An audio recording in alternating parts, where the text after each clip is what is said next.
भागलपुर की सराय स्थित एक फिजिक्स के कोचिंग संस्थान के संचालक पर वहां पढ़ने वाली इंटर की छात्रा ने मानसिक रूप से प्रताड़ित करने का आरोप लगाया है। छात्रा ने ततारपुर थाने में लिखित आवेदन देकर शिकायत की है कि उसने होमवर्क पूरी तरह नहीं बनाया तो टीचर ने क्लास में जाने से रोक दिया। दोबारा होमवर्क बनाकर घर से आए तब भी जाने नहीं दिया। इसके बाद हमने अपने कॉपी का एक पेज फाड़ कर वहीं छोड़ दिया जिसमें होमवर्क बना था। जब घर जाने लगे तो सर ने कहा तुमको ज्यादा एटीट्यूड हो गया है, अगर क्लास करना है तो सभी साथियों के सामने स्टेज पर 50 बार उठक बैठक करो और सभी को सॉरी बोलो। हमने यह शर्त भी मान ली और उठक बैठक करने लगे। इस दौरान मेरी तबीयत खराब होने लगी और चक्कर आने लगा। क्लास के दूसरे छात्रों ने भी शर्म से सर झुका लिया, लेकिन सर नहीं माने और उठक बैठक करवाते रहे। जब हम गिर गए तो मेरी दोस्त हमें बचाने आई तो उसे भी सर ने कहा कि हाँ जाओ उसे बचा लो नहीं तो मर जाएगी। इसके बाद हम लोग वहाँ से निकल गए। इस घटना के बाद हम मानसिक रूप से बहुत परेशान हो गए हैं और दोबारा क्लास जाने में भी डर लग रहा है। वहीं छात्रा की शिकायत के बाद पुलिस ने टीचर को भी बुलवाया और थाने में माफीनामा लिखवाया कि आगे से इस तरह की घटना नहीं होगी। थाने पर भी पुलिस की मौजूदगी में टीचर का व्यवहार बेहद सख्त और अमर्यादित था। मानसिक रूप से वहाँ भी प्रताड़ित कर रहे थे। हम आपको बता दें वर्ष 2019 में सराय स्थित वर्ल्ड ऑफ फिजिक्स के संचालक ज्योति प्रकाश उजाला जेपी उजाला पर कोचिंग की छात्रा ने होटल विनीत ले जाकर जबरदस्ती का आरोप लगाया था। छात्रा के बयान पर महिला थाना में प्राथमिकी दर्ज की गई थी। इस संबंध में एक ऑडियो भी वायरल हुआ था जिसमें धर्मवीर नाम का एक युवक लड़की को अपनी गर्लफ्रेंड बताते हुए अपनी बात एक शिक्षक से शेयर कर रहा था। जेपी उजाला के कोचिंग वर्ल्ड ऑफ फिजिक्स पहुंचे, वहां पर उनका पक्ष जानने की कोशिश किया, लेकिन इस पूरे मामले पर उन्होंने सिर्फ इतना ही कहा कि हम टीचर हैं, बच्चों को अगर नहीं मारेंगे तो वो कैसे पढ़ाई करेंगे। इस संबंध में मुझे कुछ नहीं कहना। हमारे समाचार लिखे जाने तक थाने में आरोपी टीचर से पुलिस ने माफीनामा लिखवा लिया है।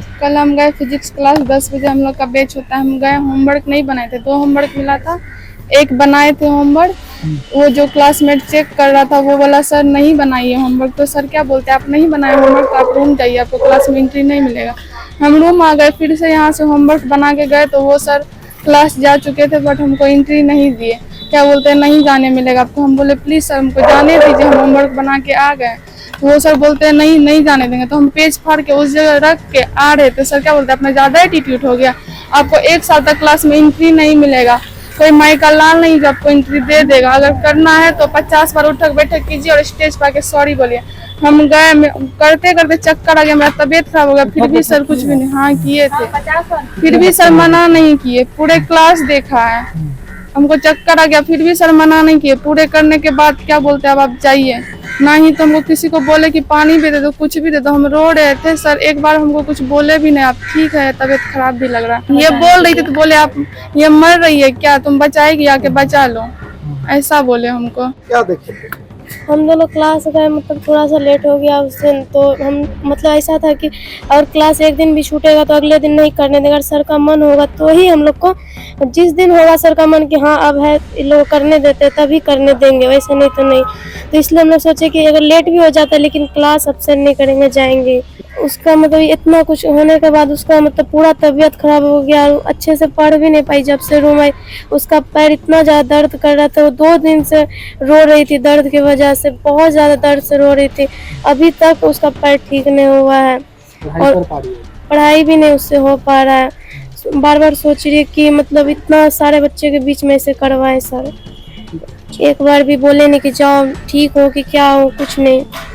नेक्स्ट डे भी कुछ नहीं पूछे कि हाँ आप ठीक हो कि नहीं हो।